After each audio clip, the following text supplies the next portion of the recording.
Hello বন্ধুরা, welcome to my channel. তোমরা সবাই কেমন আছো? আশা করি তোমরা সবাই খুব ভালো আছো। এই দেখো, শীত কিন্তু শেষ হয়ে গেল। শেষ হয়ে গিয়ে দেখো আস্তে আস্তে গরমটা চলে আসছে। তো যাই হোক, শীতকালে আমার ভীষণ কষ্ট হয় জানো তো, যার জন্য আমি ঠিক মতো করে ব্লগিংও করতে পারি না, আর ভীষণ অসুবিধাও হয়। মানে জল ছুতে গেলে আমার জ্বর চাপে, ছাদে আসতে গেলে জ্বর চাপে, মানে প্রতিটাতেই আমার ভীষণ কষ্ট হয়। তো তোমরা খুব ভালো মতোই জানো। তো যাই হোক, গরম পড়ে গেছে। গরমকালে তো বেশ ভালোভাবেই আমি জলও ছুতে পারবো, ভালোভাবে কাজও কর্ম করতে পারবো, কোনো অসুবিধাও হবে না। তো যখন খুশি তখন আমি ছাদেও আসতে পারবো। আর বিকেলবেলা তো বিশেষ করে বিকেলের সময়টা আমি পাবো। হ্যাঁ, কারণ বিকেলের দিকেই তো আমি বেশিরভাগ ছাদে আসতাম গরমকালে একটু সময় কাটানোর জন্য। তো ওটাও আমি পেয়েই যাবো, বেশ আলোটাও অনেকক্ষণ স্টে করবে, বেশ ভালোই হবে। তো শীতকালে সেটা হতো না, কারণ শীতকালে তো তাড়াতাড়ি অন্ধকার হয়ে যেত, আমার সব হয়ে উঠতো না। মানে কি বলবো, আর শীতকালের বেলা ছোট থাকে আর রাতটা বড়ই থাকে তোমরা জানি। আর গরমকালে দিনটা বেশি পাওয়া যায়, রাতটা তখন কম পাওয়া যায়। তো দিনে আমার কাজকর্মটা একটু বেশি হতো, তো যার জন্য আমার ব্লগিংটাও দিতে সুবিধা হতো গরমকালে। আর শীতকালে সেটা হয়নি। তো যাই হোক, আমার তো বেশ ভালোই লাগছে এখন, আস্তে আস্তে গরম পড়ছে। তো তোমাদের কেমন লাগছে সেটা তোমরা জানিও। তোমাদের গরমকাল ভালো লাগে না শীতকাল ভালো লাগে সেটাও তোমরা জানিও।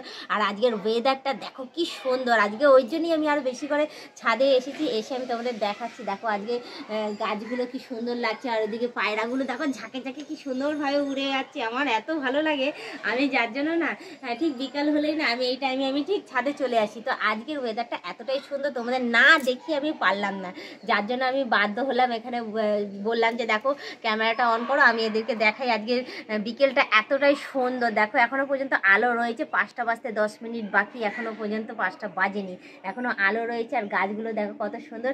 আর বসন্ত কাল তো পড়েই গেছে, বসন্তকালের সময় জানোই তো গাছপালা সুন্দর থাকে, নতুন নতুন পাতা গজে। দেখাই তোমাকে একটা নতুন পাতা, এই দেখো, এই দেখো, বলে না বসন্তকাল পড়ে গেলে সত্যিই গাছে নতুন পাতা গজায়। এই দেখো, দেখাই, দেখো আমাদের বেল গাছে নতুন নতুন পাতা গজিয়েছে, কি দারুণ লাগছে দেখো। হ্যাঁ, তো আমি তোমাদের সাথে শেয়ার না করে পারলাম না জানো তো। আর তার মধ্যে জানোই এই সময় আমের মুকুলও বেরোয়, আর তোমরা জানোই আম গাছেও মানে এই সময় মুকুল ধরার সময় হয়ে গেছে, যে যখনই আমের মুকুল ধরে তখন থেকেই আমি ছাদের রেগুলার আসবো 3বার 4বার করে দেখার জন্য, যে কতটা বড় হলো, কতটা কি হলো আসার বিষয়। তো তোমাদের সেটাও আমি দেখিয়ে দিচ্ছি। আর দেখো আম গাছে পাতা ছাড়া মুকুল ছাড়া স্টার্ট হয়ে গেছে। দেখো ধরছি না, খুব কষ্ট হচ্ছে আমার, কারণ ধরলে যদি ঝরে যায়। এই দেখো, এই দেখো, এই দেখো, এই দেখো ছোটো ছোটো ছোটো ছোটো দেখো মুকুল গজানো স্টার্ট হয়ে গেছে।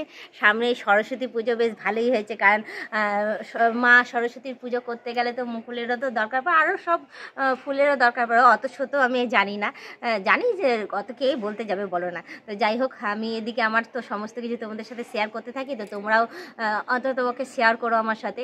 আর একটা কথা বলবো, তোমরা যারা নতুন দেখছো তারা অতি অবশ্যই আমাকে সাবস্ক্রাইব করে দিই, বেল আইকনটা টুক করে টিপে দিও, অল নোটিফিকেশনটা অন করে দিও। আর যারা এখনও পর্যন্ত মেম্বারশিপ নাও নি তাড়াতাড়ি করে মেম্বারশিপটা জয়েন করে নিও। পারলে তোমাদের বন্ধু বান্ধব যতজন আছে সবাইকে বলো মেম্বারশিপ জয়েন করার জন্য। করলে ভালো কথা, নাহলে তোমরাই দেখতে থাকো, তোমরাই টিকে থাকো, এভাবেই আমাকে হেল্প করে যেও।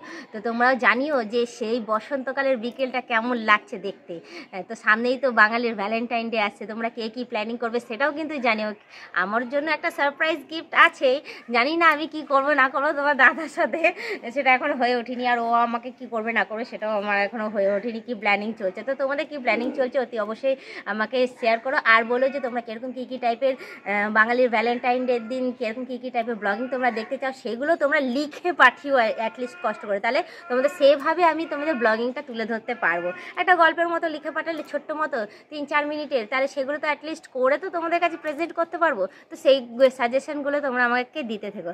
তো আজকের ব্লগিংটা বলবো এই সুন্দর প্রকৃতির মধ্যে, সুন্দর ওয়েদারের মধ্যে শেষ করছি। আবার অন্যদিন অন্য কোনো সময় ব্লগ ভিডিও নিয়ে হাজির হয়ে যাবো। আজকের মতো টাটা, বাই বাই, সুস্থ থেকে এভাবে আমাকে দেখতে থেকো, আমার পাশে থেকো, আর আমাকে সাপোর্ট করে যাও।